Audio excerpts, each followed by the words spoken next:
Alrighty guys, welcome back to another video. Today I'm going to be going over the trade I took. Today is Monday. I took one trade today, caught around 200 bucks. I'm also going to be going over the trade I took Friday. I've been busy over the weekend, so I couldn't go over a video with that. But also caught around $200, so I'm up $400 on both of my funded accounts, so basically 800 in total. So without further ado, let's hop right into it. So this was the Friday's trade.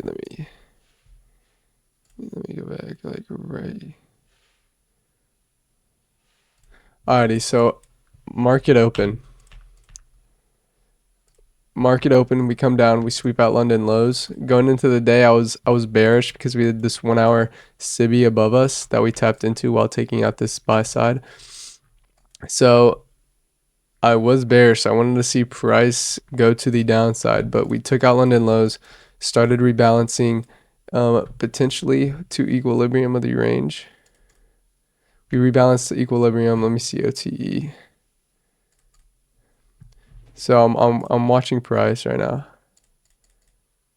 I'm watching price. We're in OTE of the range right now. I'm just being patient. It's 9:42, so it's 12 minutes before market open. We create this first percentage for value gap right here.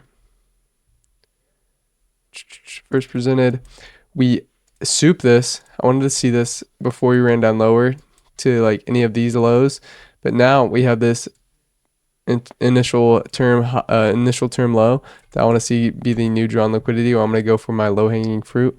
So we have this. I want to see this get inverse. So we have the 1 minute change in the state right here. 1 minute change in the state after having a bearish SMT with ES. ES is still running lower, so this gave me more confluence. After seeing this next candle, because we did close below it, I just wanted to get a little bit more confirmation. After seeing this, or towards the middle, seeing it, I took my trade like right there. I put my stop at the change in the state, targeted this initial term low, and you just tapped right into it. Put like 3 micros on this, like caught around 205 bucks on it.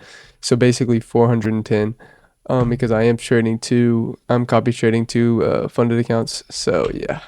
All right, let's go to the one I took Monday. All right, so this is the trade I took Monday right here. Going into the day, I was very patient. I didn't know if I was going to take a trade because we do have 8 red folder news events tomorrow, so I was kind of like, I didn't know if price wanted to just slow down, accumulate for the day, and then have a big move for tomorrow. So I was kind of staying patient. I didn't know if there was going to be a trade presented, but I look pre-market. We have all this low volatility candles right here, very low volume. During market open, I see that we go up higher. I want to see this be the accumulation, manipulation, and then distribution, the AMD model. So we accumulate, manipulate, also taking out this high. ES manages to take out this high too. I wanted to see now this BISI get inversed and close below the change in state. But we also have this first percentage value gap, also kind of basically a breakaway gap. I want to see how this reacts. We took out this two relative equal lows. Still wasn't in a trade at this point. I want to see a rebalance back to this first presented. Once I saw that we closed below it on this 938 candle, I entered halfway through, targeting this relative equal low, not relative equal low, this new low that was presented after retesting this first percentage value gap. So once I saw that, I went for almost a 1-to-1, 1.4 RR. So I went for that, put in 3 micros again. I could have targeted all of London low. I didn't know if we wanted to go higher because looking on the bigger time frame for today, we tapped into this daily for value gap. As of right now, we're here. We're in this range. We tapped into this daily. I didn't know if we wanted to go higher, but we ended up still dumping right through it. So I was just very patient going into Monday.